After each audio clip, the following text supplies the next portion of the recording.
Okay. I'm going live now. Great.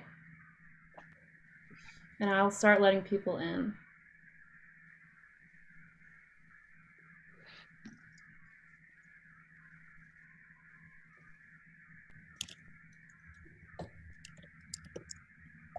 We are live. I can hear my husband listening on the other side of the door. Amazing. He's gonna learn too. Okay. I'm going live. Welcome everyone. Welcome. We're just gonna wait a few minutes for people to trickle in.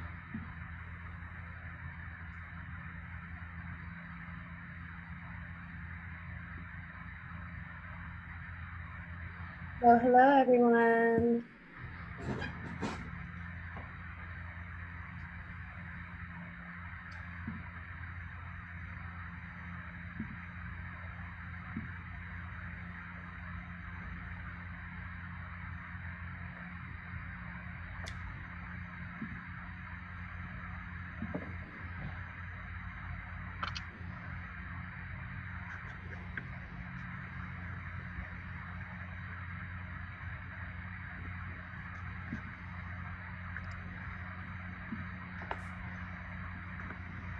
Everyone having a good Wednesday? I am. I'm here with y'all. For those who can talk, we are. Yeah,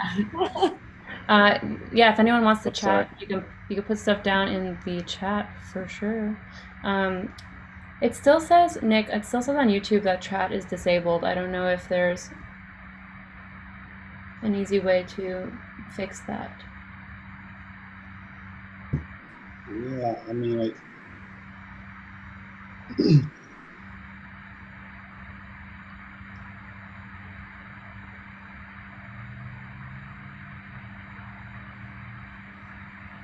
I see the the Zoom chat here is going. That's awesome.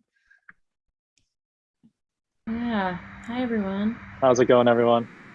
Well, hello. This is very exciting.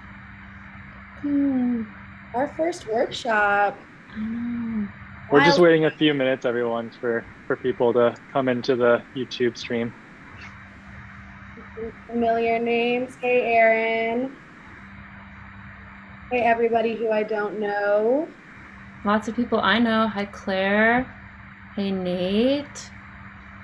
Hey, Jacob. Michelle Conceason. Friends who I haven't seen in so long because I've been in COVID quarantine. Hey, from Toronto. Love Toronto. Toronto, let's go. Yeah. Ooh. Just wait a couple more minutes for people to trickle in.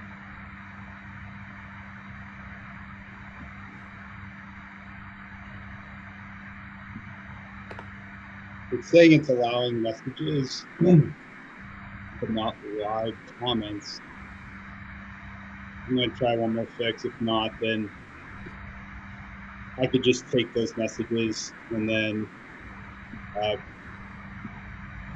yeah, I'm gonna try to fix it before we start. If not, we'll just have to go off the Zoom question.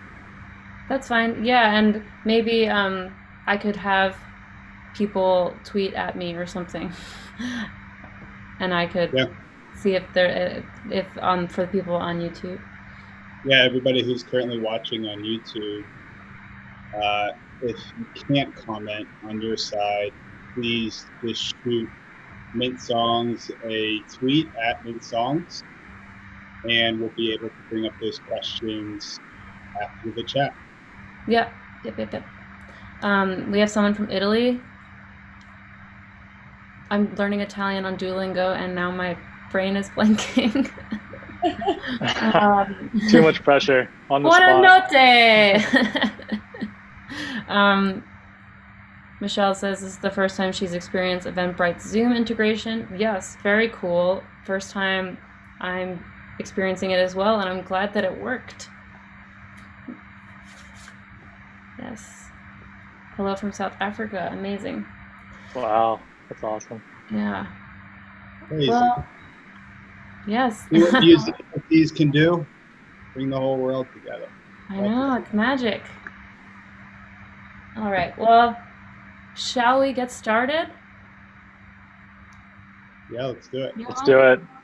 All right. Okay, so I'm going to kick it off. I'll introduce myself. My name is Kaitlyn Raitz. I'm a multi-style cellist. I live in Nashville, Tennessee. And the reason I wanted to do this workshop with Mint Songs was because I've gotten pretty into NFTs since November. It's not been a long period of time, but in the Web3 world, however many months it's been, like 3 months, feels like 5 years. So I feel I'm just like, how does everyone not know about this yet? Let me get everyone I know on one call with the guys that are killing it, Mint Songs, and I want them to basically teach my friends. and then friends of friends and friends of friends of friends, because it's kind of ballooned into a whole thing now. So welcome to this workshop. At the end of today, at the end of this workshop, our goal is for you to understand the basics of what Web3 is, the basics of NFTs and how they work and what they are. And I want you to walk away from this workshop having the tools to go and mint your first NFT. Like, you could do it tonight. I want that for you, is what I want. So throughout the workshop, if you can drop your questions, if you're on Zoom, drop them into the Q&A. I'll be like keeping track of those questions and asking them to our beautiful Mint Songs team at the end. And if you're on YouTube, it seems that our chat is disabled for this live stream, so you can tweet at Mint Songs on Twitter any questions you have, and we'll grab those up at the end too. So without further ado, I want to introduce you to the Mint Songs team. I'll kick it off. How's everybody doing? I'm really excited about this and being our first workshop. I'm Nick, the Director of Growth here at Mint Songs. I focus on growing the users, building partnerships, working with artists like Kaitlyn, developing the community, you know, all the things that are growing Mint Songs as a whole right now. You know, education and onboarding is extremely important and part of our process. And something like this is something that EJ and Nikki, myself have been talking about. You know, how can we do more focus groups with artists? And Kaitlyn came to us in November, I believe, or December, and said, "You want to do a workshop next year? Like, a lot of my friends in Nashville, I think, need to learn about this. I need to tell them about this." And after Kaitlyn found success in the space, you know, this is why we are here today. So I'm really excited to be here and really excited to dive into everything. I'll pass it off to you, Nikki. Yeah, well, thank you for that, Nick. So hi guys, I'm Nikki Bean. I am the community manager here at Mint Songs. I act as the liaison between the Mint Songs community and Web3 community in general, and the Mint Songs team. So whether it's answering questions, helping artists, you know, understand the space, and you know, just kind of figure out where we're at in Web3. You know, this is such a new area for all of us, and you know, building community is such an important factor of it. And so I've been able to meet a really awesome people such as Kaitlyn and amazing artists and, you know, thoughtful leaders in this space. And so echoing what Nick said, really happy to be here, really stoked to give you guys a little bit more information and hopefully clarify this new and, you know, kind of, you know, just dark horse of a space that a lot of us don't really understand. And yeah, passing off to EJ. What's up, guys? I'm Eric, or EJ, either way, and I lead the artist strategy at Mint Songs. And really, I look after artist acquisition. So kind of in the early days of Mint Songs, as we just got started, it was a lot of getting artists on board, educating them around NFTs and the Web3 space. More and more, myself and Nick and Nikki had been focusing on creating a roadmap for artists to be successful in the Web3 space. And that means understanding NFTs and how to leverage them, but also trying new things, because we are still at the very beginning of this entry point into NFTs and music and that whole intersection. So almost everything we do these days is new and exciting and fresh, and represents a opportunity to transform this music industry for the better. So that's been my focus. And yeah, let's get started here. So we're going to start at the very beginning. A very good place to start.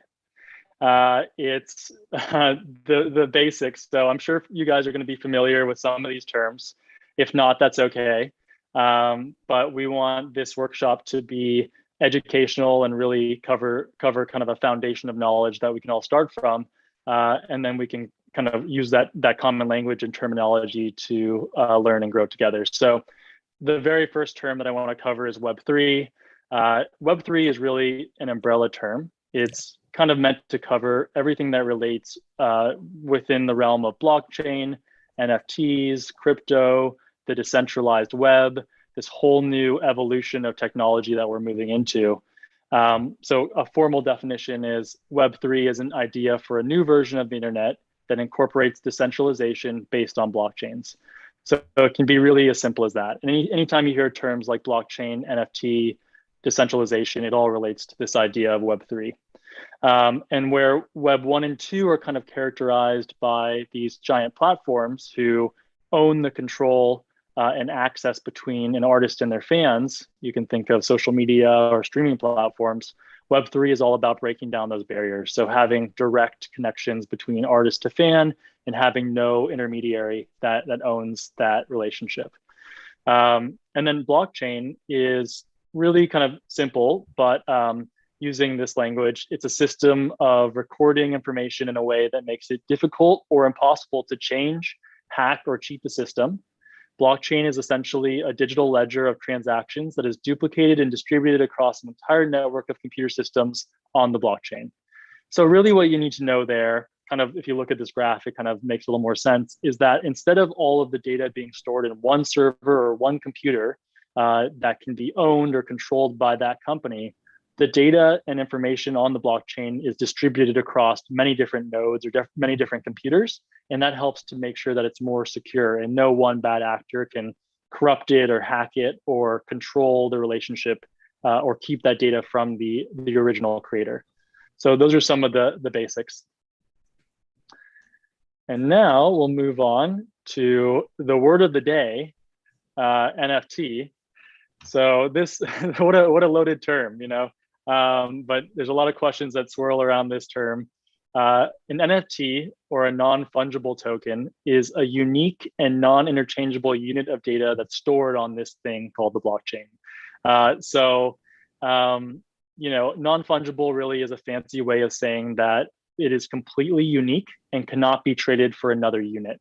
So if you think about a dollar bill, that's fungible, because if I had a dollar bill and I gave it to you and you gave me a dollar bill back, it's completely fungible and interchangeable. I wouldn't care if we traded.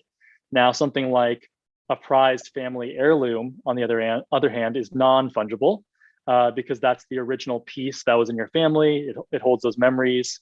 You know, I couldn't trade you that for one of yours and it wouldn't be the same. So you can think about that on the blockchain as a unique code that's assigned to our work. What's interesting about NFTs is it can identify the authenticity of any type of digital asset, such as an image, a video, or a song, which is what we're talking about here. In the same way that a certificate of authenticity can be used to authenticate a digital piece of artwork. If you go into a museum, you know, everyone can look at that artwork on the wall, but only one person owns that certificate of authenticity as the owner of that. That's kind of the best analogy for it. So moving on to Web3 and the environment, you know, one of the big questions that we get asked a lot from artists especially is kind of what the relationship between Web3, blockchain, and NFT is, and what their impact on the environment. And what's true is that a lot of traditional blockchain technologies, such as Bitcoin and Ethereum, use a type of technology consensus system that's called proof of work, and it can use a massive amount of energy. So there's a lot of truth in the fact that traditional blockchain technologies can have an outsized impact on the environment. That said, a lot of newer blockchain technologies, things that have evolved since, things like Polygon, which is the blockchain that we've built our platform on, use a completely different way of doing consensus for the blockchain called proof of stake, that's a lot more energy efficient. So the energy consumption of creating an NFT on our platform or on Polygon is about the same as sending a text message or a tweet. And a lot of platforms who are cognizant of this, including ours, have even gone a little bit further to offset that small carbon footprint that we do create. But that's something that we talk to artists about. It resonates with them, and their fans. It's something that we care about as well. So wanted to cover that right off the bat because I know there's a lot of questions around NFTs, blockchain, and the environment. It can definitely, depending on the technology you're using, it can definitely have an outsized impact on the environment because it uses a lot of electricity. If you look in the picture here, you can see kind of like a server farm using all that energy to run those computers. That's how the energy is being used.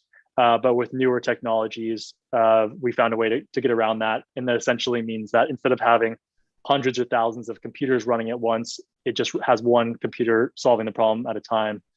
So it reduces that impact.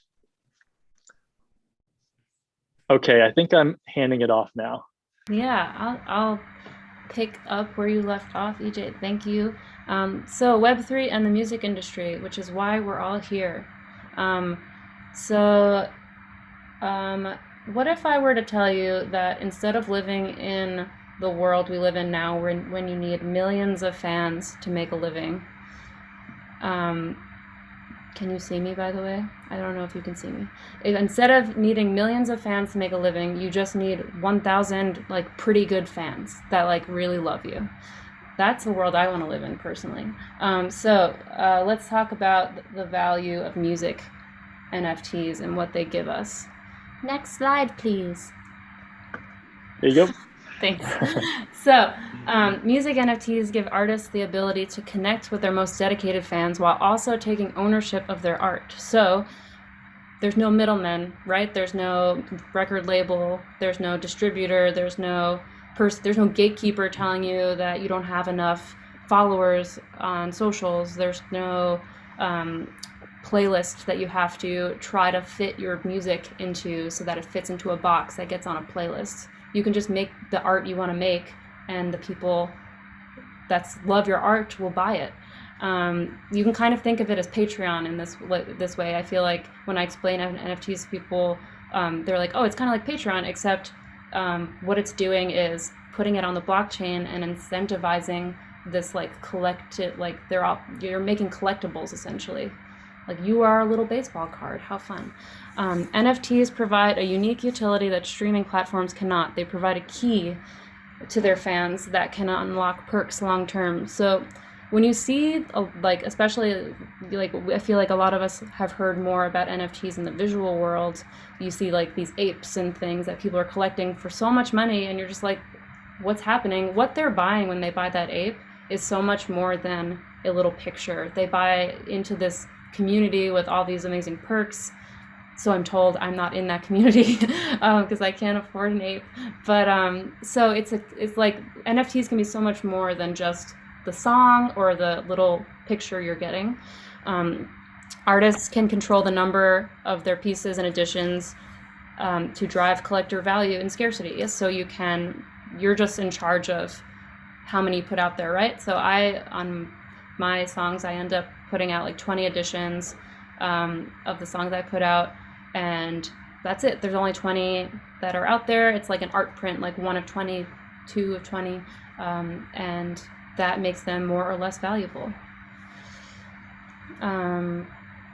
Nikki, do you have anything to add to that? Oh, I think you pretty much hit the nail on the head. Again, like I think the main thing with artists and their NFTs is the utility aspect of it. You're giving a, not physical, but you're giving them an option to buy into your community and buy into you as an artist and support you directly, which you can't currently get on Spotify or Apple Music or anything like that. They really provide a way for you to directly connect with them.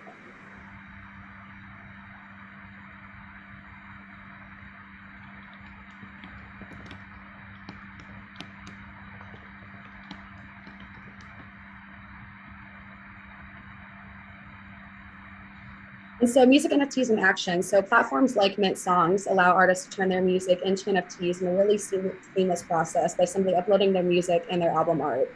And Mint Songs is connected to one of the main platforms, OpenSea. And so then these NFTs can be used and then sold on various marketplaces to your collectors and your fans. And so with this sale, the artist receives revenue with Mint Songs' revenue. From artist to collector, and then any secondary sales, they still receive royalties on that as well. So even once the art is out of your hands, you're still able to make money off of the collection and trading of your art, which is a really awesome feature that is not currently do. You know, if someone buys your sweatshirt and then resells it, you know, you don't see any of that money changing hands after it's out of yours. And so Web3 still allows you to have some sort of, you know, still making money off of your art, even if it's out of your hands. Yeah, I'll just add to that. Like, you know, there's a lot of different platforms that allow you to mint your media to the blockchain. Mint Songs is just one of those, and you know, we're very focused on music NFTs. So that's kind of our main goal, is to make it as easy as possible for music artists to enter onto our platform, mint their music to the blockchain. You know, given that they have full ownership and rights, of course. And you can get started instantly. On some of the other platforms, you know, it may be a little bit harder to get started just because you have to be more fluent in the language of Web3 and blockchain and kind of the early technology that exists. One of our goals is to reduce all of those barriers and make it as simple as possible. And to touch on the sales, did you talk about the primary and secondary? Yeah. Yeah. Okay. I just didn't hear you. Yeah, let's hop into the music NFTs in action.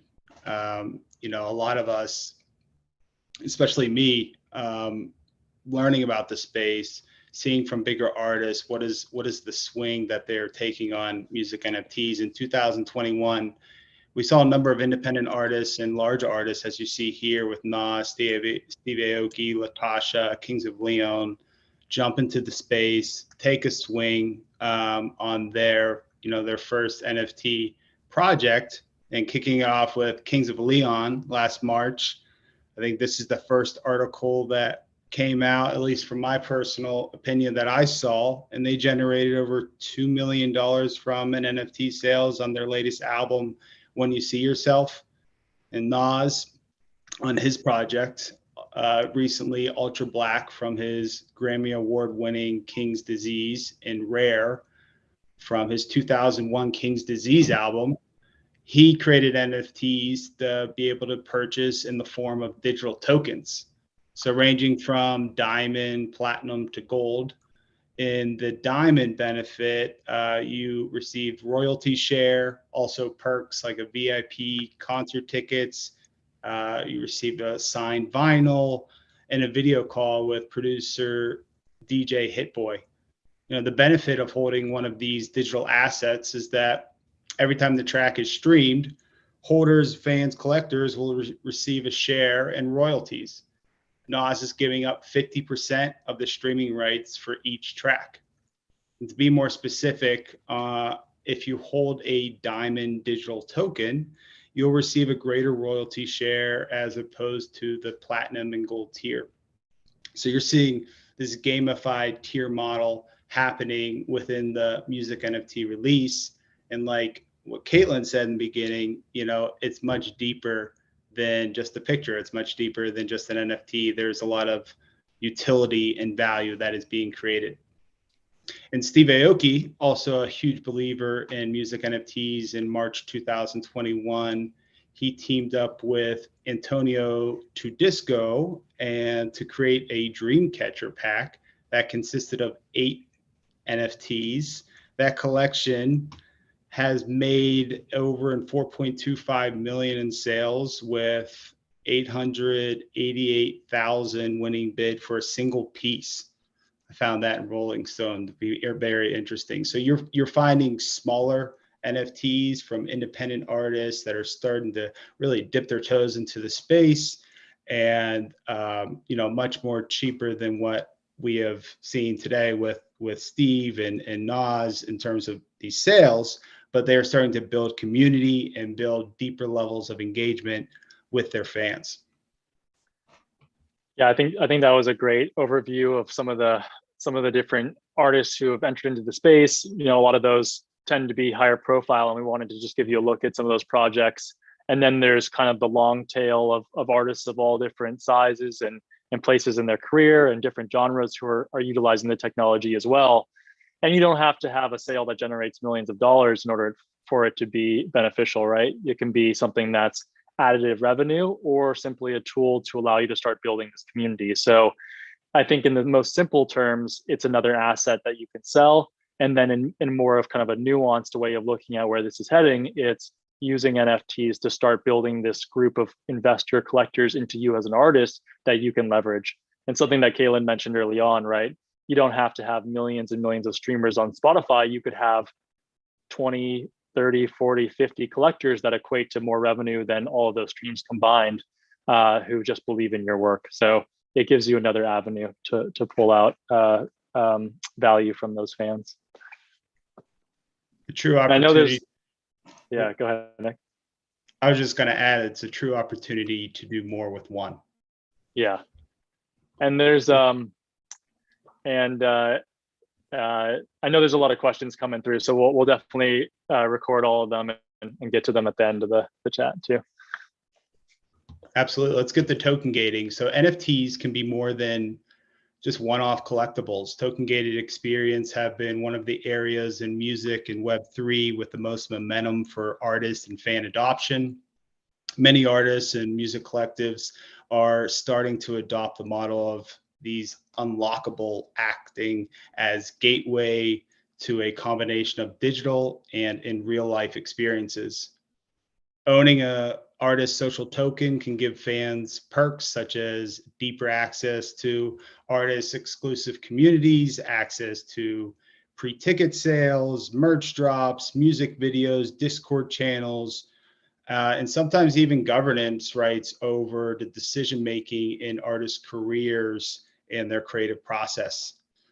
For example, Spotty Wi-Fi, who is a well-known Web3 artist, dropped a project with Bun B this last November called All Time High, which included 4,000 tokens. Each token is an edition of the song All Time High with unique artwork, and some editions are more rare than others. But everyone who minted got a vinyl record. The vinyl record, this is the first NFT drop from Spotty's collaborative album, and there will be 4 more NFT song drops from that album over the next year.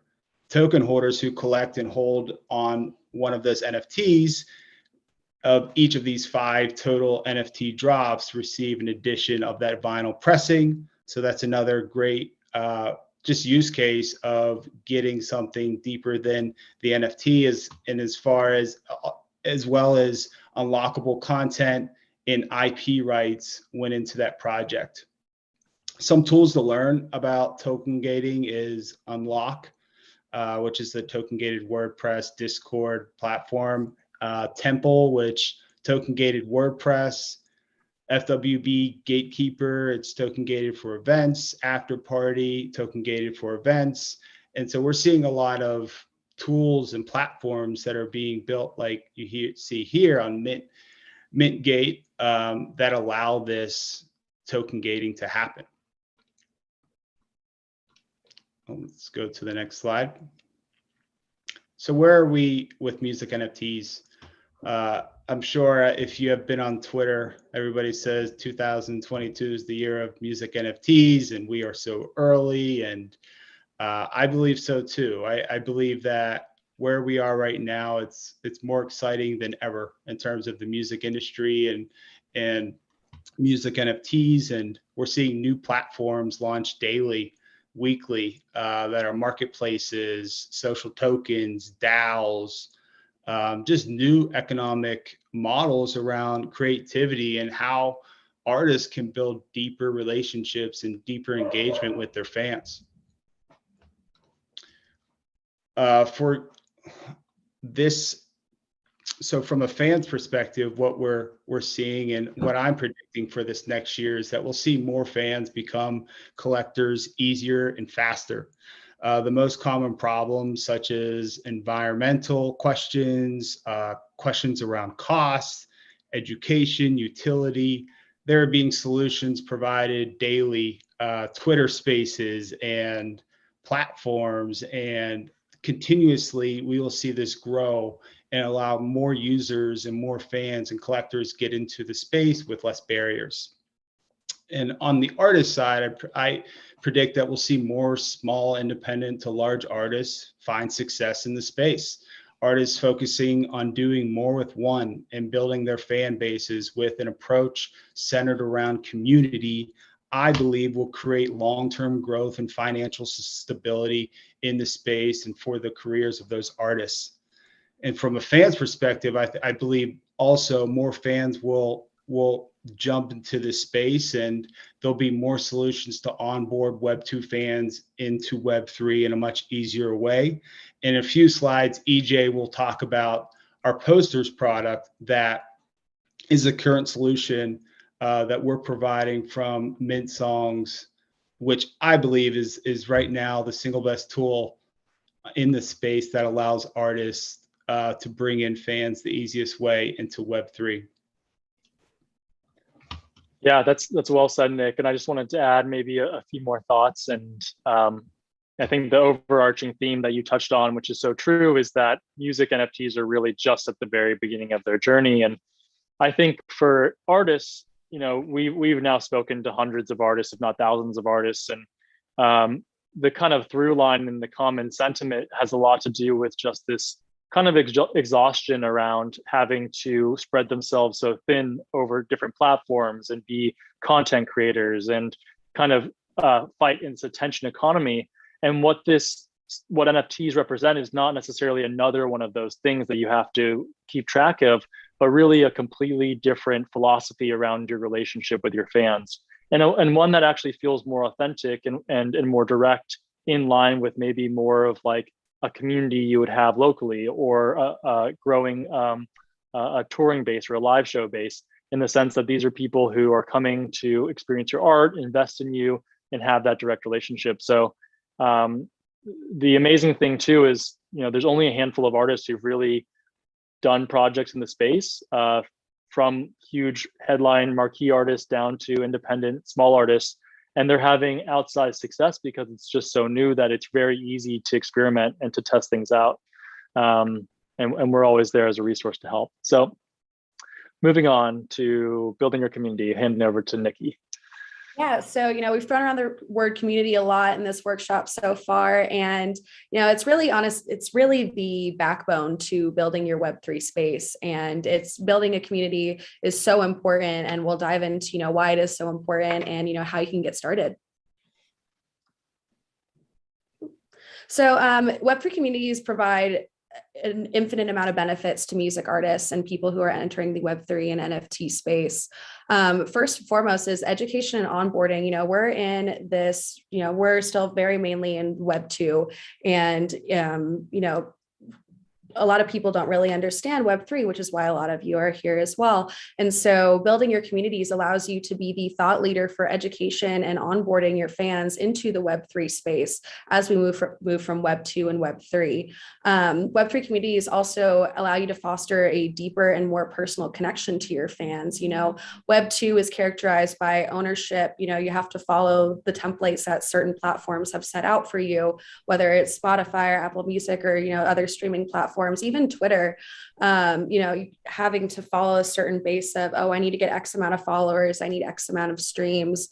And even then, that's not really all that authentic. Whereas Web3, it allows you to really, you know, understand, you know, what your fans want and what your fans need, and hit them directly with, you know, if they like pre-sale access to your shows, ownership of an NFT can do that. If they just really want one-on-one time with you on a FaceTime to just pick your brain about music, you can offer that to them. And so it really offers a nice customizable and deeper relationship with your fans based on what they're asking and, you know, what they find most connection with you. And one of the things that I find is the most like equally as important about building your Web3 community is building relationships with other artists and industry professionals. You know, just popping into Discords and popping into Twitter Spaces.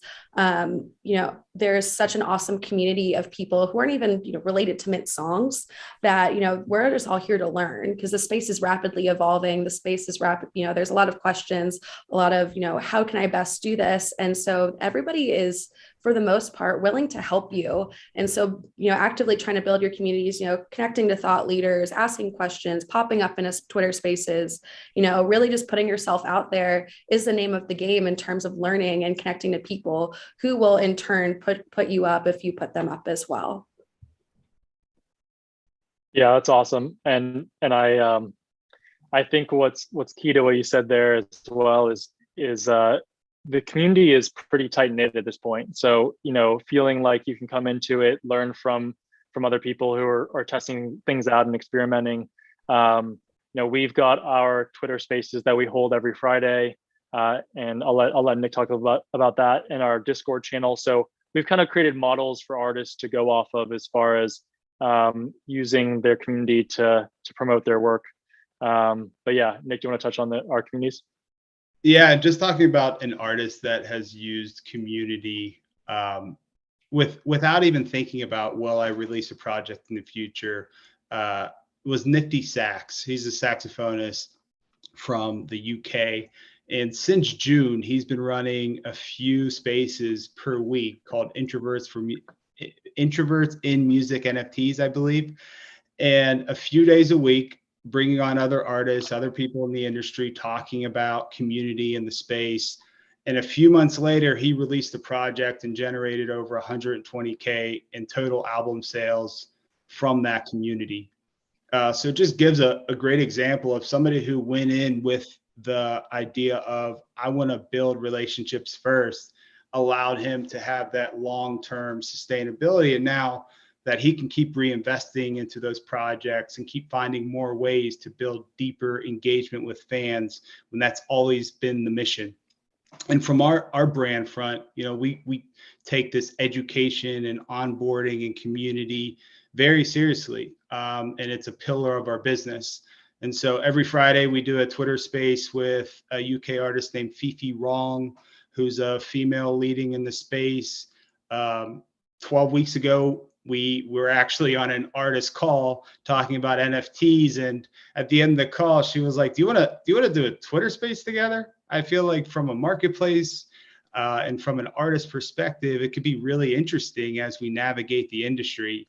And so since then, we've been running a space every single Friday at 1 p.m. Eastern time for a few hours. And we'll talk about things that are happening throughout the week, examples of success and other releases, just answering any questions that people have around NFTs, because we all are in this space of we're learning together. There's nobody that's too ahead of the curve. There's things being built every single day. There's solutions being provided every day. And this is the opportunity for all of us to come together and learn and build together.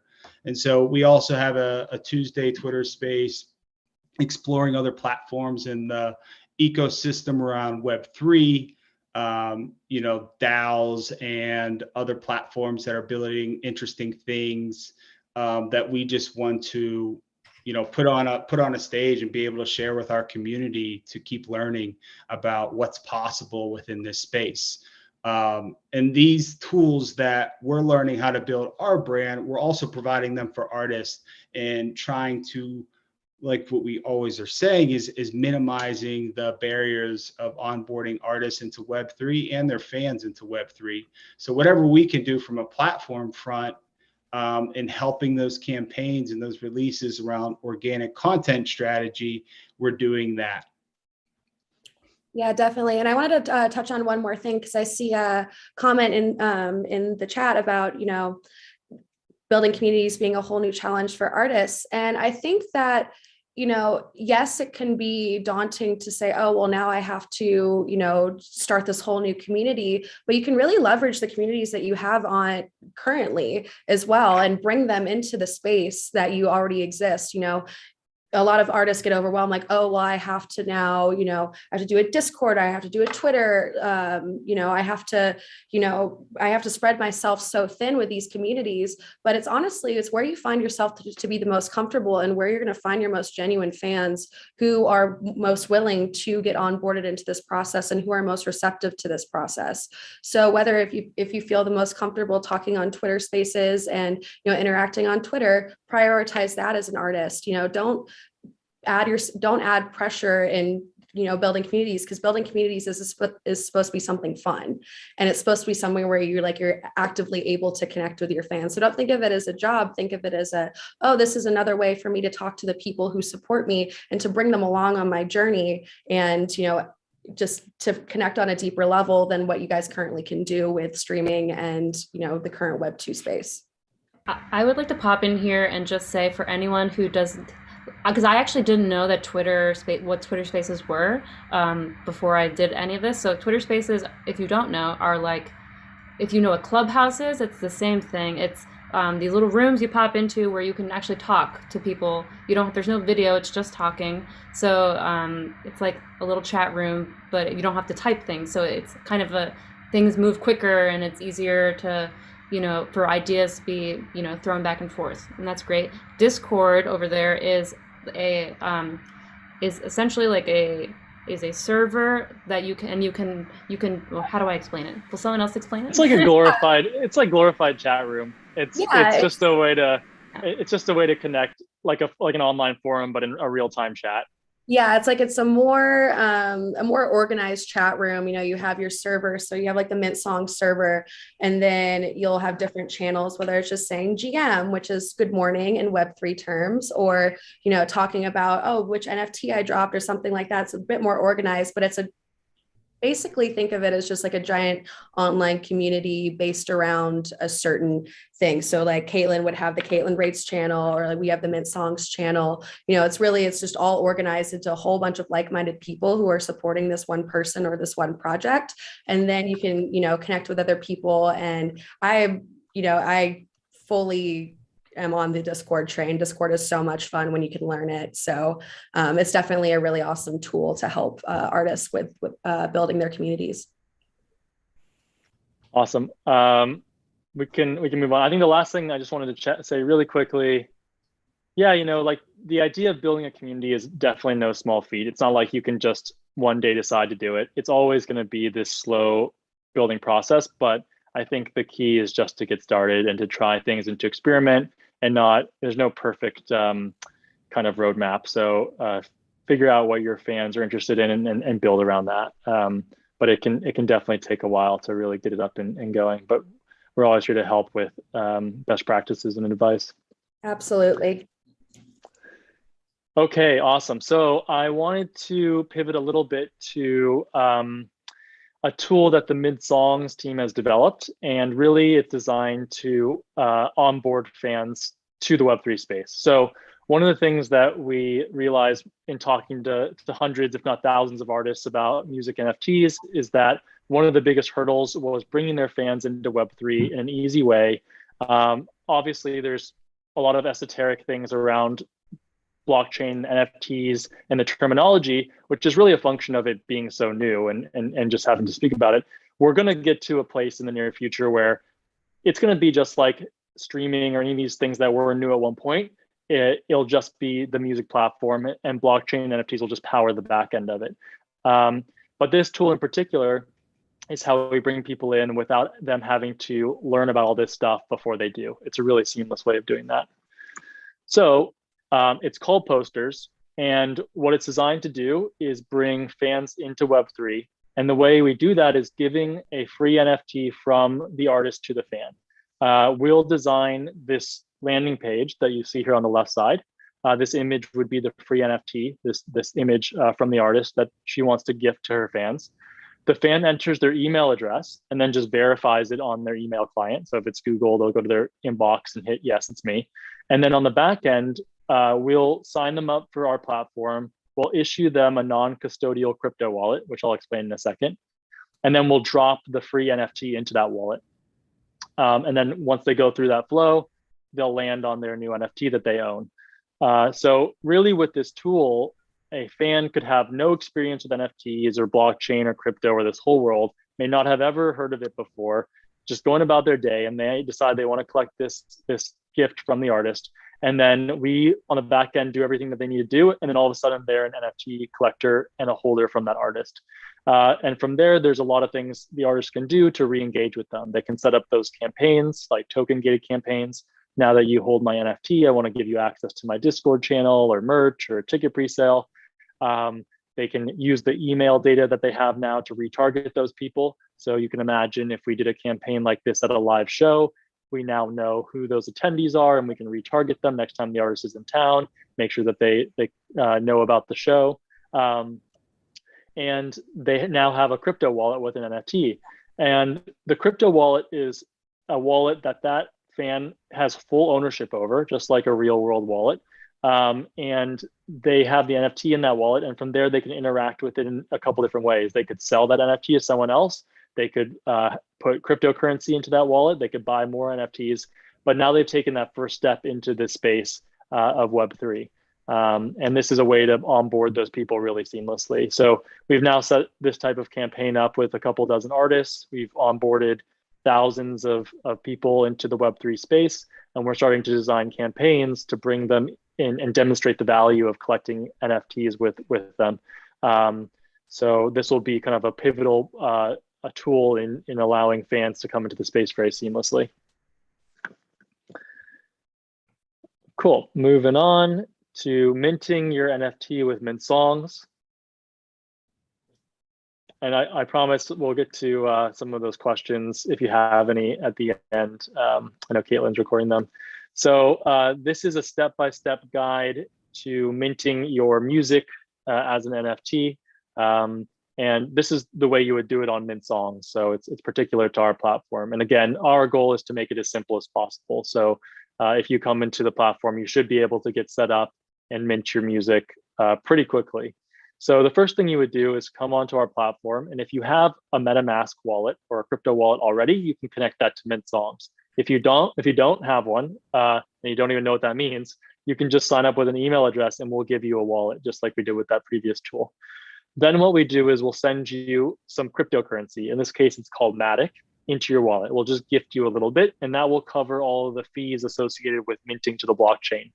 And we just airdrop that into your wallet so you're ready to go.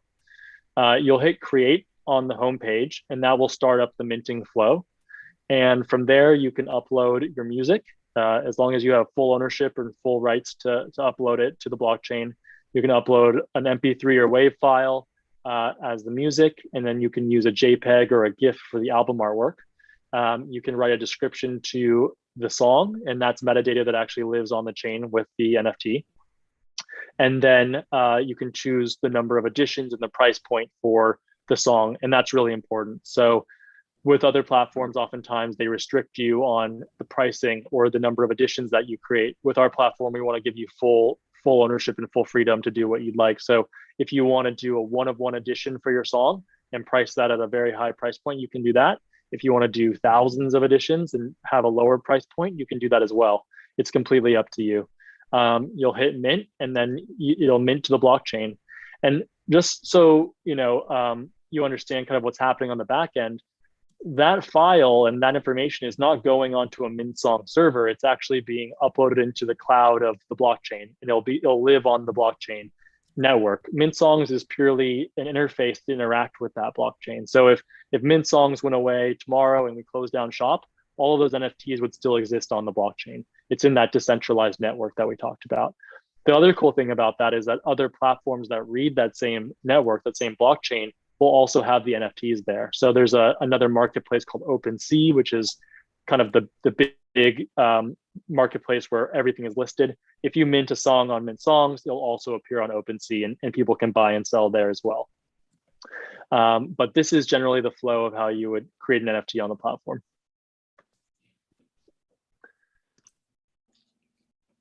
Cool, I'll hand it over to Kaitlyn, I think, with some final thoughts.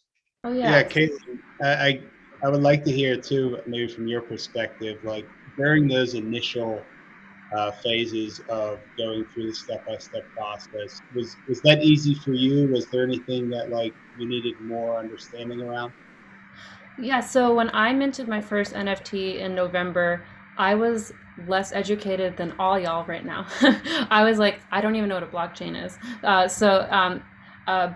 all that to say, I was able to go through the FAQ on Mintsong's website, and after like an email with a couple of the people on this call, I was able to have, by the end of the day, my first NFT minted. So I think if I can do it, you can do it. Is how I feel. Yeah. No, Kaitlyn that's exactly what we love to hear. Yeah, Kaitlyn has been such a rock star for the Mint Songs team in general, you know, just diving in head first, not knowing, you know, as much as anybody really entering the space. And she just absolutely killed it, you know, going in and just connecting with people on Twitter, popping into spaces, you know, really just inserting herself in the community in every way that she could. And it's really paid off so far. And I just can't wait to see where you go from here, Kaitlyn. Thank you, Nikki. That's the beautiful thing about Web3. Anybody can get involved. Anybody can build a community.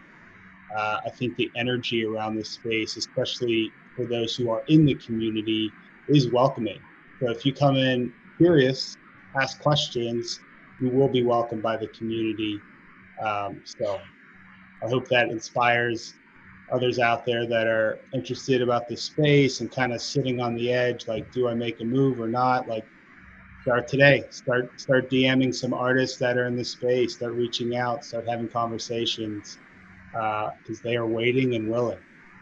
I love that. Yeah. I love that community is kind of, it's almost like a tribe that's waiting for you. But it, you know, I do like that kind of philosophy around it, where you know, you're not going to these platforms like us or any other platform and asking for you know, promotion or asking gatekeepers to do something for you. It's very different in the sense that you're really creating these direct connections to people who want to invest in your artwork. And a lot of those connections are happening in the Web2 space. Like, social media is Web2, but the actual vehicle for delivering value and for investing in the artwork is on this new form of blockchain technology. So that's what's starting to evolve right now, which is really exciting.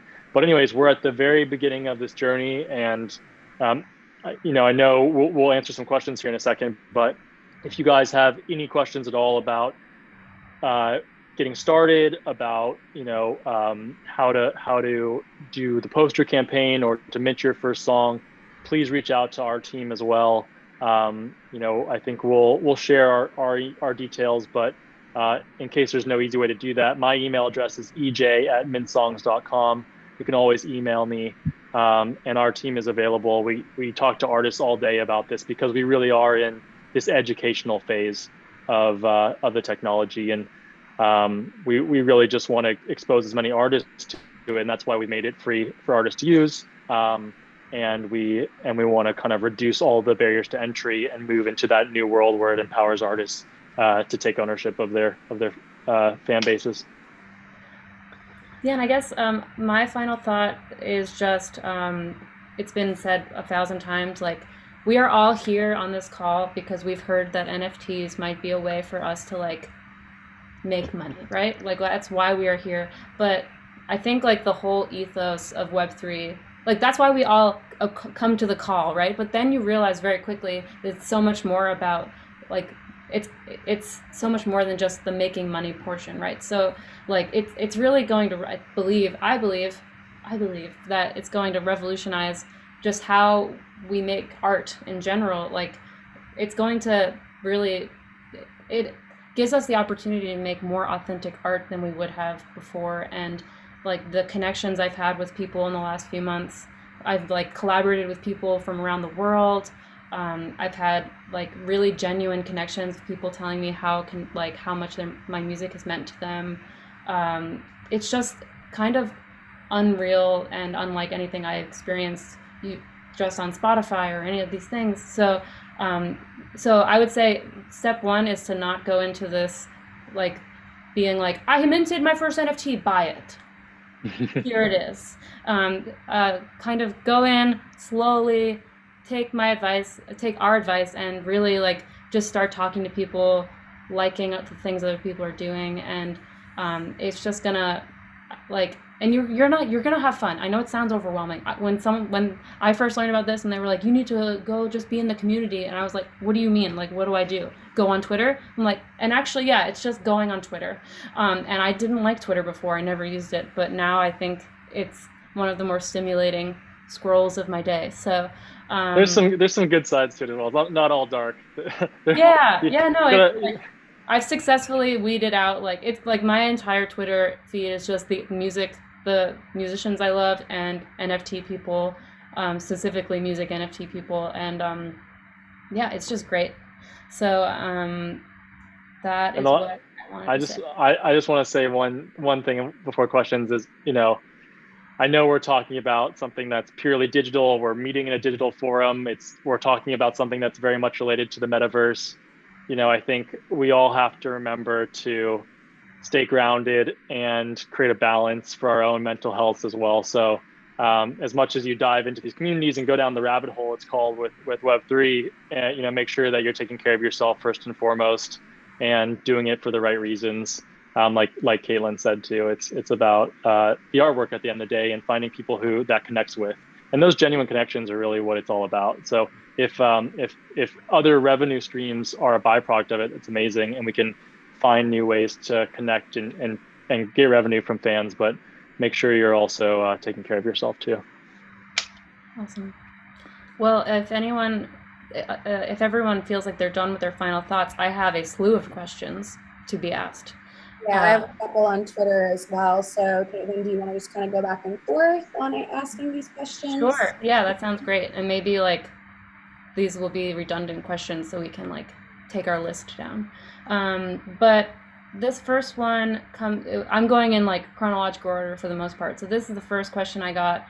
As a beginner artist with no touring or shows under their belt, how can we provide value with our music NFTs without the capability of promising future VIP accesses, tickets, etc., considering we may be at the beginning of their music career? So their fear is offering someone something that they cannot provide. Do you have some examples of utility that they can add to their NFT if they're a beginner artist? Yeah, I mean, right off the bat, I think like what you said is spot on. You shouldn't promise anything that you can't deliver on, but at the same time, you as an artist are giving a gift to the world, right? So think about it that way. Creating your music into NFTs and offering that is the first step, but also there's going to be a lot of people who are in the same boat as you. So if you can create a Discord channel, for example, where other like-minded people can come and talk about the journey of entering into the space, and you can create a forum for that and a knowledge share, that could be value, right? Or building a community of other artists who are working in the same field, whether it's classical music or electronic or whatever it is, that could be a place where you generate value. So utility can exist in a lot of different ways. The other thing I'll say is that if you're at the very beginning of your journey, that's a really amazing way to incentivize people to come on early. You look at a lot of NFT artists who've had success in the visual side. Beeple is a good example. I put the $69 million Beeple piece in the slide.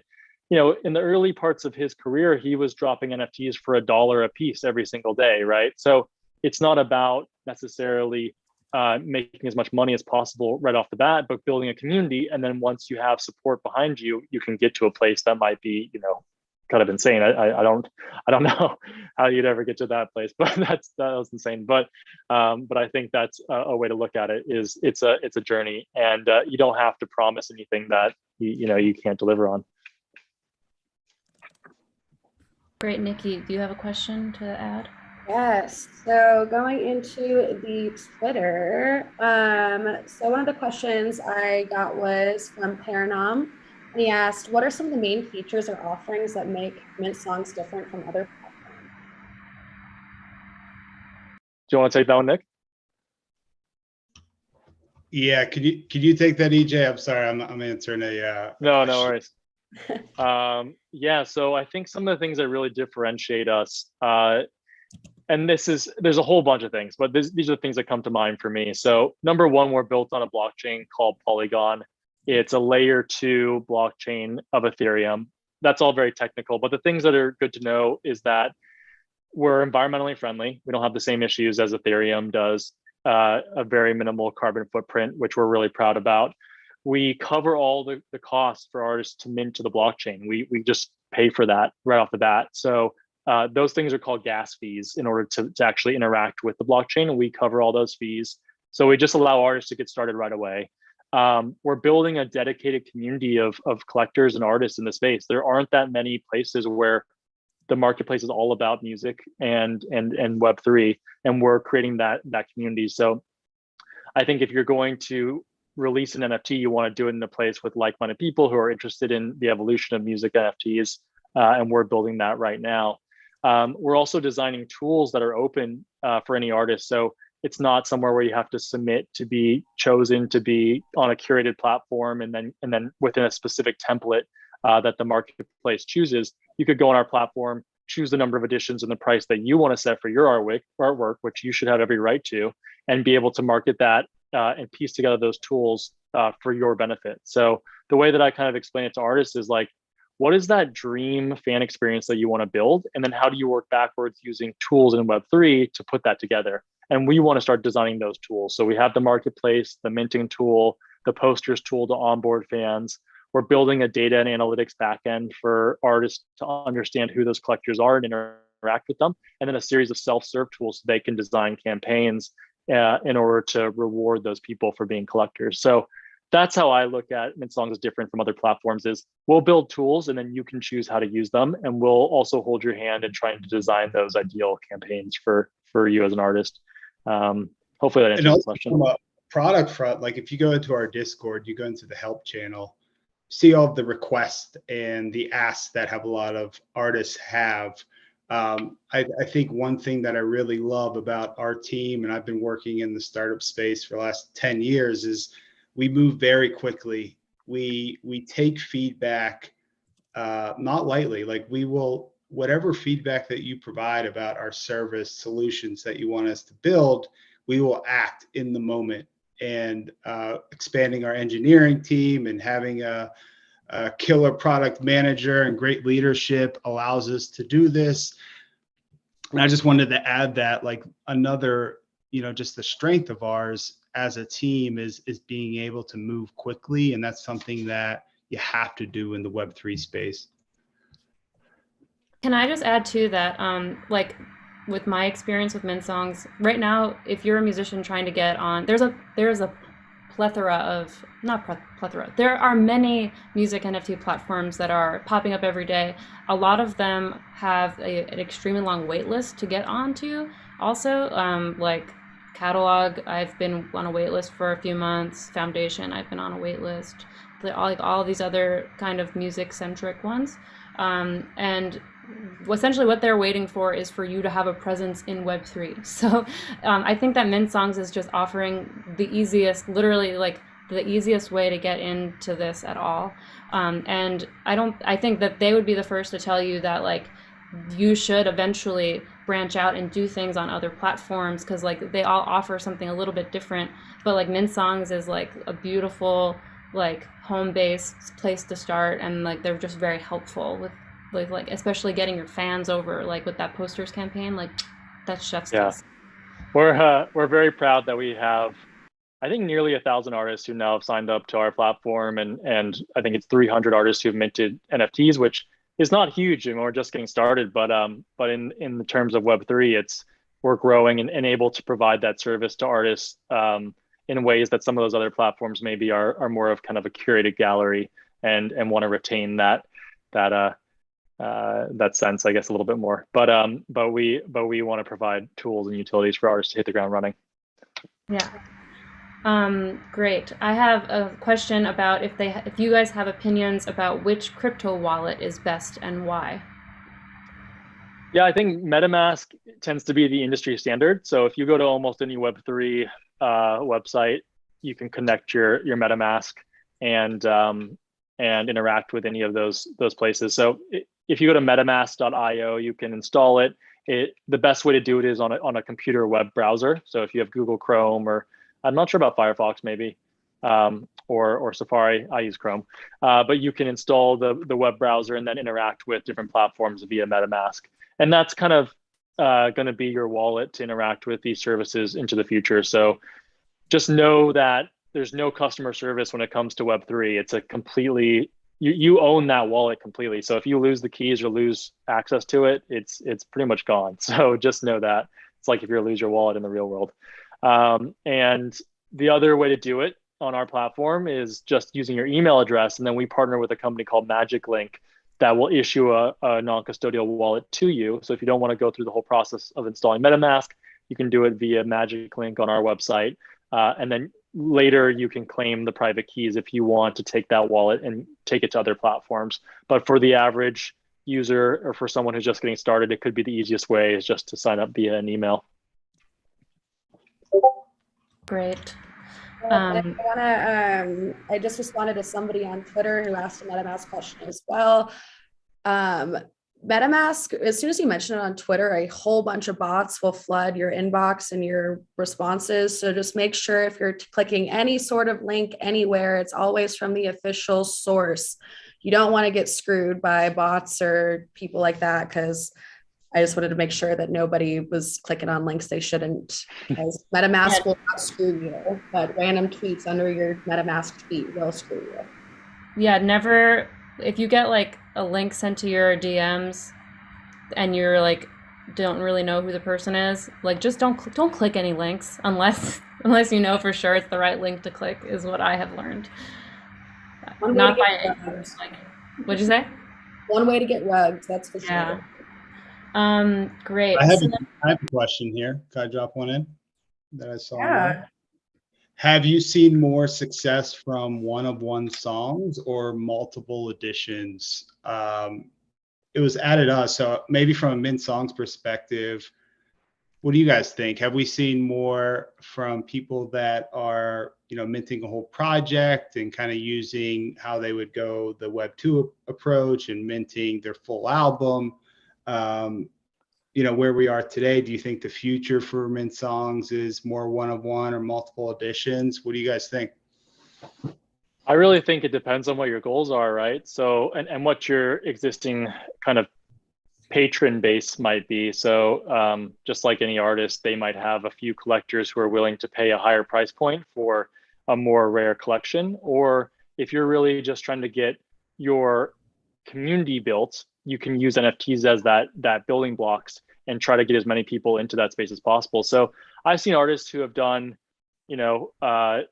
one of 1,000 NFTs at a lower price point to make it accessible for people, and then reward them with something for being that collector, and then have different tiers all the way up to the one-of-one at a really high price point. And that person might have like the platinum access to something, right? Like maybe they get free shows for the rest of their life or something, or it could be anything. But it really is going to be case by case on how you structure the economics of your drop. And that's something that we're happy to talk about with each artist when they're thinking about how to do it. If you're just getting started, I would definitely recommend a lower price point, a higher edition count. The number of collectors in the music NFT space is still small and growing, but to make it easy, I think it's always better to do something that's accessible. And that's not to say that you're devaluing your work, but it may be kind of a way to bring people on board into your space before you start increasing your prices. Yeah, focusing on acquiring customers, everything that we're talking about, community, focusing on acquiring customers, and then you'll acquire more sales down the road after acquiring those customers. And getting your feet wet, I think is really important too. And so putting yourself in a one-of-one at a really high price point, it might not be your best swing into the space. It might not make sense for you and how you communicate with your fans. And so starting out small and working your way up, I have seen to be successful, especially for smaller, independent, emerging artists. Yeah, absolutely. And, it's one of those things where like, you got to think of the long term, it's so easy to be like, oh, well, I'm going to list this NFT, make some money and then, go on with my day. But if you're really, really actively trying to, to build this space and to, make these long-term relationships and really like these deep connections, you have to think of the long-term goal as well. Don't think of NFTs as a get rich quick scheme, because it's not. It's a long-term, like the long-term effects are going to be so much more fruitful. You just have to, stay patient with it, stay with it. And, if you really actively want to succeed in this space, you're going to have to do the work. And just think of the years down the road, not the quick turnaround as well. Yes. And then I had a question on Twitter, if we're on that side of things now. Jodak asked us, on the slide, the value of music NFTs, you mentioned there's no middleman. Is Mint Songs not just replacing the record label, distributor, etc., as the middleman? Can you repeat that one more time, Nikki? Sorry. It basically was asking, are we not just replacing labels and distributors as the middleman that currently exists within Web 2? No, it's very different. And there's a number of reasons. I mean, a label will take a piece of your copyright, and we won't touch your copyright at all. A distributor may take, also a piece of your copyright or master for their services. Again, we won't touch that. You'll have full ownership over your copyright. And then we take a 5% marketplace fee on any primary sale on our platform.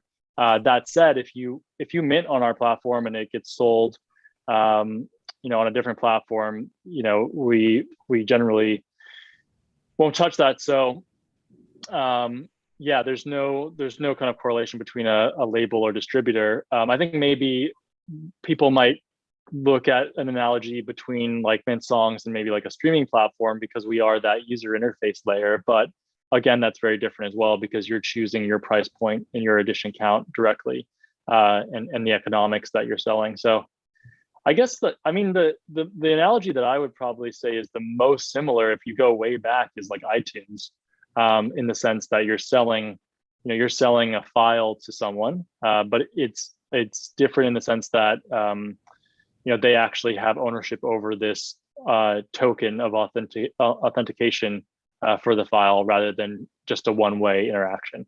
But yeah, it's kind of moving away from those antiquated models, I would say.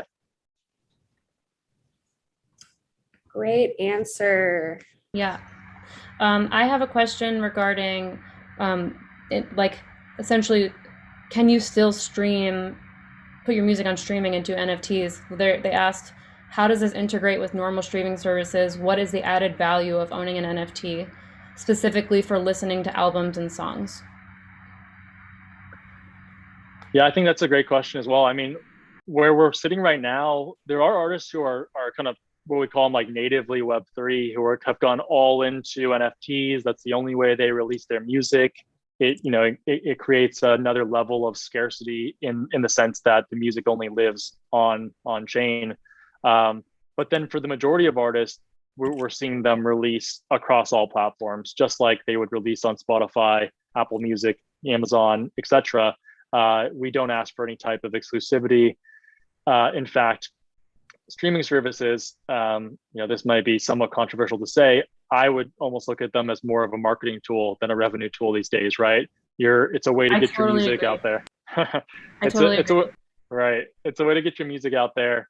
You're being paid a negligible amount per stream, but it's still a way that you can build an audience and people who can discover your music, albeit tough to navigate their system sometimes.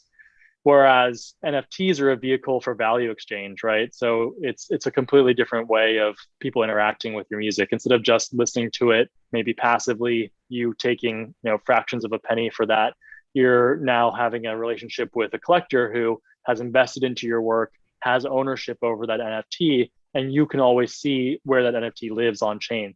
So that's another aspect that's important about NFTs and blockchain, is all of the data is publicly available. So if someone buys your NFT, you can see who holds that. If it gets traded to someone else, you can see the next person who holds that, and you can reward whoever is holding that NFT along that chain. But yeah, I recommend that the music lives everywhere. You can piece together Web 2 and Web 3 promotional tools. We're talking to artists about rewarding people for pre-saving on Spotify with a free NFT. We're talking to people about rewarding people with their most listened song on Spotify, that will be the song they choose to mint as their NFT. So, these things live in the same world for the time being, and maybe it evolves to somewhere else. But yeah, that's a good question. We're getting a lot of questions about royalties in the chat. So yeah, so I have questions like, what type of royalties would NFTs be considered? Does the artist collect royalties from mint songs or from an affiliate like HFA? Things like that. Yeah, it's a great question. So, I mean, we are at the very early days of kind of rights administration when it comes to NFTs. That said, you can look at NFTs almost in two different buckets. There's what we call music collectibles or non-royalty bearing NFTs, which is the vast majority of NFTs in the marketplace. And then there's another emerging space called securitized NFTs. And that's things like this platform called Royal that just launched the other day. And what they're trying to do is fractionalize ownership of the actual copyright, and those people who own the copyright are eligible for revenue or royalties of the streams in Web 2. In Web 3, if you mint music to the blockchain and sell it, you're selling a token that's associated with that unique digital asset, but you're not selling the underlying copyright. So any revenue that comes through that Web 3 model and our platform goes straight to the wallet that it was minted on, and you would administer that to any other rights holders yourself. There's no split royalty system on our platform, although we're thinking about building that out. That said, we wouldn't integrate with kind of the old pipes of the Web 2 music industry for a number of reasons. One being that they're very antiquated and we don't want anything to do with them. It's kind of against the Web 3 ethos. So if you have other people who are involved in the project, we could split up the royalties between those wallets.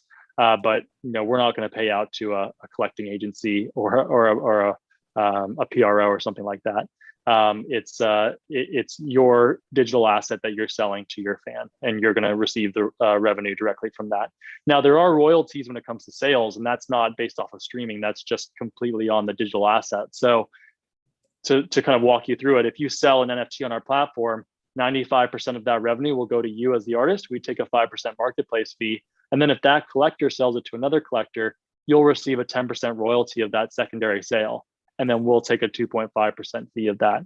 And the interesting thing about that is that NFT can rise in value over time, right? If you're a growing artist and your perceived value in that NFT grows, the secondary sales royalty may end up being much bigger than the primary sale. So that's kind of why more assets in the marketplace is probably a good thing, because there's more touch points to you and more opportunities for the NFT to grow in value. Yeah, hopefully that answers the question. I know we're just scratching the surface there.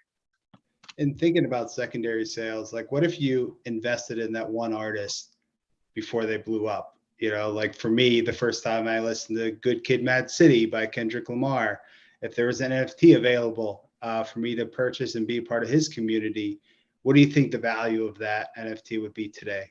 And so I think we'll see a lot of surge in secondary sales, especially music NFTs, over this next year or two as we see more volume get into the space. Yeah, Ashley is still asking, would they be considered mechanical or performance royalties? I don't know if that means, if she's asking in terms of like what you would declare your NFT sales as. Yeah, it's a good question. We can take that offline, Ashley, if you want to email me directly, and we can talk about it as well. There really is kind of different approaches because this is such a brand new space. So, a lot of Web 2 analog world legal contracts don't apply to NFTs because they're a net new digital asset. And that's what a lot of labels are seeing as well, is that their contracts don't cover NFTs when it comes to artists. And they've scrambled to create amendments in their contracts to make sure that they're going to take the money from NFTs as well from artists. So it's a fast moving space, and of course, antiquated models and antiquated business models want to take advantage of it as well. But when it comes to different types of royalties and rights being applied to NFTs, there's a lot of different ways to look at it. When you attach the music to a video, you're talking about a sync license or sync royalty. When it's with just an image, it obviously isn't sync, so it doesn't apply there. But yeah, we're all kind of figuring it out together. Love it. Nikki, do you have another question over there? I have a few more over here for sure. Twitter's been cached, so we okay. can keep it there. Great. So where do I start? Okay, so you covered this kind of. Someone asked, if you don't have full ownership, can you do a split between you and another artist or producer? Mint Songs has that like in the, they're like gonna do it. They're working on it. We're developing split royalties to different wallets. So you'd set up a wallet for the artist, the producer, the other players on the project, and we just split the revenue between those wallets. Great. So there's a few interesting questions here. One was, as more artists are onboarded to Web3, how do you see fans interacting with multiple communities? Is this something artists are thinking about at the moment? As I'm sure people would like to support a few artists, and being an active member on each will become challenging for fans. Yeah, I mean, I think it's just, you kind of have to think about it how you support your artists right now, like your favorite artists right now. You know, like for me personally, I support my favorite artists by buying a vinyl or buying their merch or, you know, buying concert tickets. You know, it's the same kind of thing. It's a matter of, you know, just because you bought one artist NFT doesn't mean you only have to buy their NFTs for the rest of your life. You know, like you support a whole bunch, you know, you have a whole bunch of different artists that you enjoy. And so it's, you know, it's a matter of, you know, what communities these artists are providing for you and what value their NFTs are. And, you know, do you like being in their community? Do you enjoy supporting them? And so it's just a matter of, you know, you can really customize it. Do you want to go all in on one person, or do you want to, you know, you can buy an NFT, a music NFT from Kaitlyn, you can buy it from Nifty Sacks, you can buy it from Fifi Wrong. Like you can just support all the people who you're really passionate about their work and want to stand behind them. So it's really a matter of personal preference. Love that. Does anyone else have anything to add? Or, I mean, I think you hit the nail. And like right now, like where we are, there's a lot of artists and a lot of circles and I see you, Kaitlyn, like you're purchasing a lot of different music NFTs of people on Mint Songs that are in your friend group. And I think that these communities merge, at least they're kind of blending in different spaces. And I think as a collector and as a fan, is there a lot of artists right now that you support in your brain in terms of how much you're listening to them and consuming their music and going seeing shows? It's that same approach. I think you'll have the bandwidth as a fan to be able to hop into different communities, and over time you might just hold on to an NFT but not be so active in the community, and there might be another artist you're active in their community but you're not holding their NFT yet. I think you'll find ways to grow within the industry, and we'll find more ways to make it easier for fans to work with other communities. Love that.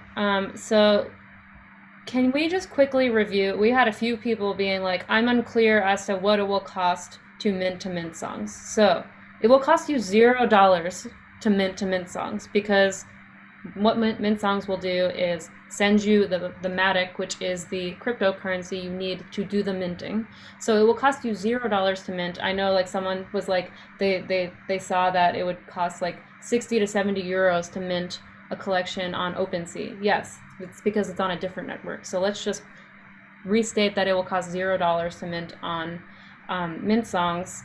So that question is done. Boom, did it.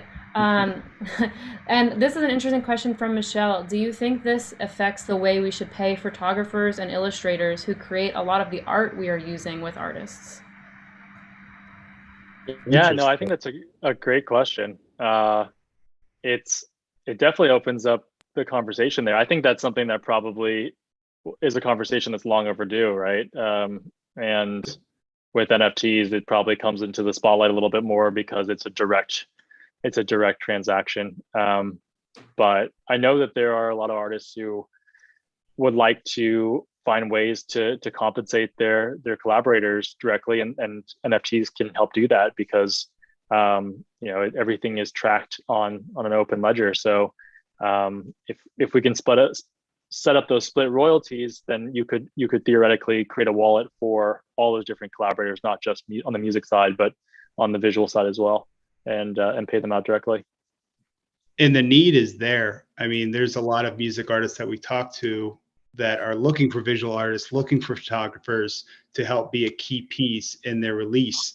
So I think like what EJ said, yeah, it's very overdue in terms of the conversation around the value behind photographers, and visual artists. But this is also a great opportunity for them to get involved. And if you are a photographer or visual artist and want to work with different musicians in the NFT space, I think reach out. Like there's so many artists, I would say, in Web3 that are either creating the graphics themselves, have to rely on somebody else, and aligning yourself with some musicians, building some partnerships, I think can allow you to start to build a community, but also build revenue within that community.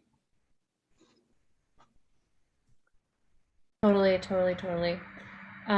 Yeah, like Michelle just said, sometimes we pay photographers more if they know their art is going to be on a cover.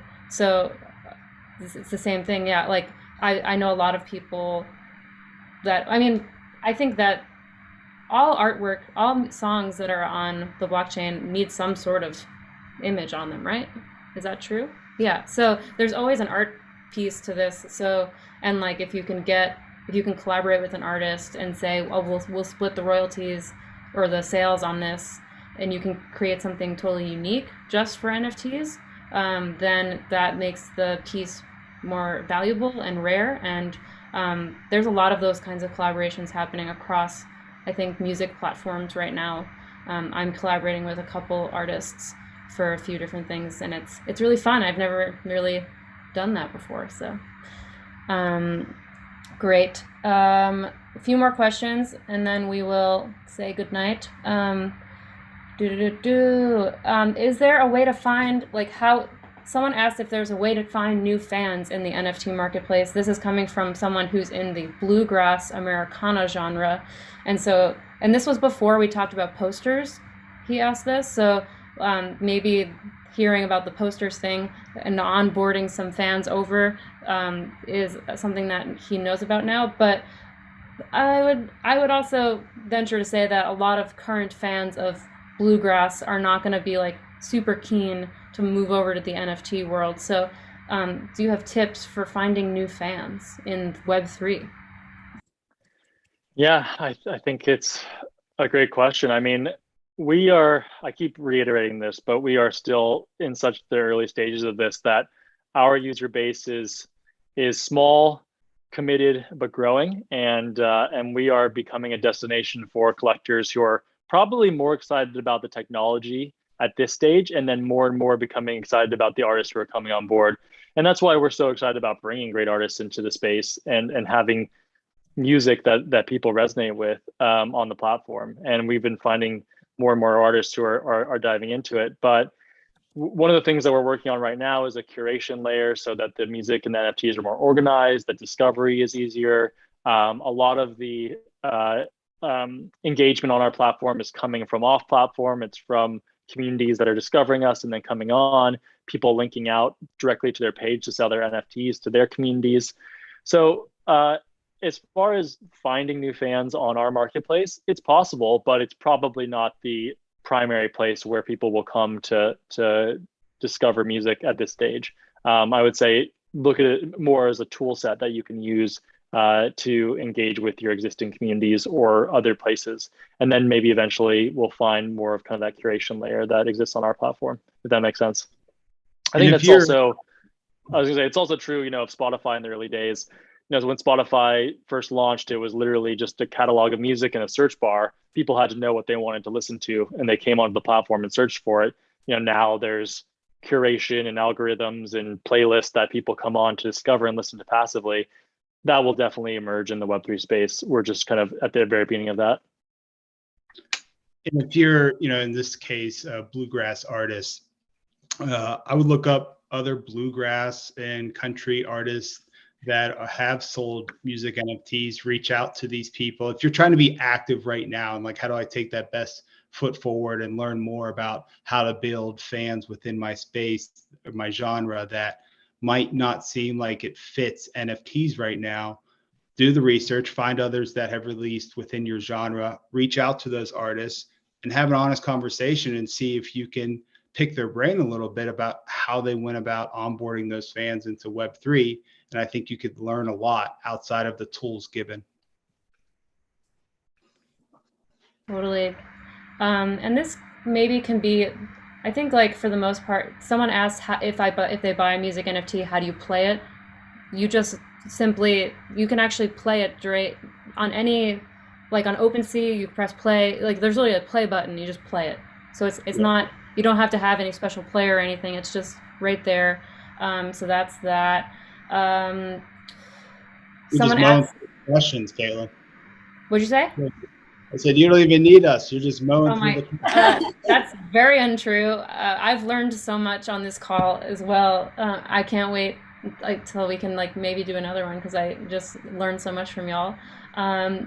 Do you have any examples of NFT offering pages that explain this in a way that fans can understand easily? Or I guess like some people are just wondering like how, and then someone else asked, do you have any material for bands who are interested in this that they can print out or forward? Like basically like how do we, what, is there like a one pager that you can like a flyer that you can give?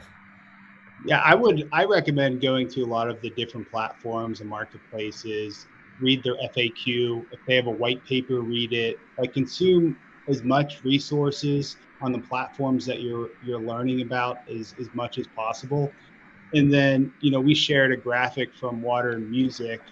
For me, I don't know about, you know, Kaitlyn, Nikki, and EJ, what has been a resource for you, but Water and Music has helped me so much, like just learning about the full perspective of where we are right now, where do we need to go, what tools are being built, how are we interacting with one another, just overall around Web3. So I would check out Water and Music, definitely a great resource. Yeah, to chime in, those two things, Water and Music, they've got something called the Stream Report, which ironically, I guess, is kind of all about Web3, not streaming. But it's a 5-part research paper that was released recently, all about NFTs and music. So if you read through those, you're going to be an expert in this space. I mean, I haven't even gone through all of them, and they're not that dense. They're actually written in a great way. And our co-founder and CTO, Garrett, was a contributor to that project. But they're broken out into things like the landscape of music NFT platforms, how to onboard fans and what that looks like. You know, when are music NFTs going to have their moment, and kind of what it takes to get through that barrier. So it's kind of like an industry level look at music NFTs. Really, really cool. And then the other thing I would say is come join us this Friday and every Friday in our Twitter spaces. Nick is the moderator. We start at 10 a.m. Pacific, 1 p.m. Eastern. Just hop in, listen to the artists and people in our community that are talking about things just like this, having questions just like this. A lot of brand new artists, a lot of artists who've done projects already on Mint Songs, and then we invite people up on the stage, just ask questions and talk about projects. So it's really an open space for sharing information, and definitely welcome all you guys there. Someone just asked for a link to that research. That was the Water and Music thing, right? Yeah, let me see if I can find it. And our CTO was actually part of, they wrote an article, I believe it says music NFT, like the state of music NFTs in Web3. And our CTO wrote about the stage of where we are with metadata. And like our CTO, a bunch of other co-founders and influencers in the space all came together to help create this piece. So it's very much, you know, the industry figuring it out, coming together, creating resources so we can provide docs that are easy for everybody to understand. Yeah. I just threw the link into the Zoom chat, but for anyone on YouTube, it's stream.waterandmusic, all spelled out, .com. Yeah. And I see the question, any internships or product design roles in Mint Songs? I'd say reach out. Like we're going to be continuously growing over this next year. Product and design will definitely come up in terms of needs over these next few months. So at the least, reach out and we can see if we can have a conversation. Yeah, definitely. And also, this is a Discord plug for a couple different reasons. We do have a recruiting channel in our Discord where I will be posting new job new job applications that we have currently on our website. So keep up to date on that when it comes to places that you can apply with Mint Songs. That'll be updated in real time. And just a quick note as well to everybody who's listening, we will be giving a free NFT to anyone who joins our Discord channel. If you pop in, it should be discord.gg/mintsongs.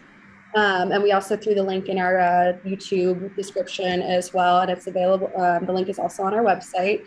But if you join our Discord and throw in a message in our general channel saying, hey, that you showed up to the live stream or the Zoom, you'll be entered to win the free NFT. So if you guys like free stuff, pop in our Discord and we will be announcing the winner tomorrow. That's so fun. And then you'll get your first NFT, everyone. Exciting. That's awesome. Well, I think that's like pretty much the end of the questions. There were a few extra ones, but I think if anyone has any other questions, do feel free to send an email to anyone on this, or a Twitter DM or whatever. Find a way to contact any one of these people. I probably won't have all the answers, but if EJ, Nick, and Nikki will have all the answers. But you're more than welcome to contact me at any point. If I can answer it, I will help you. And if I can't, I'll say, maybe go ask Nick. Maybe go ask Nikki or EJ. If you're feeling overwhelmed, that's okay. I've been there. I'm there on a daily basis. But I really do believe, and I've talked to a lot of other people about this, that in this space, the learning is in the doing.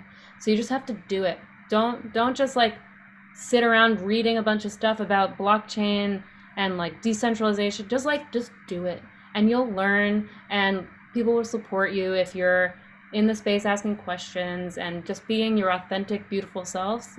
You will find success, and it's gonna be great. It's all I have to say.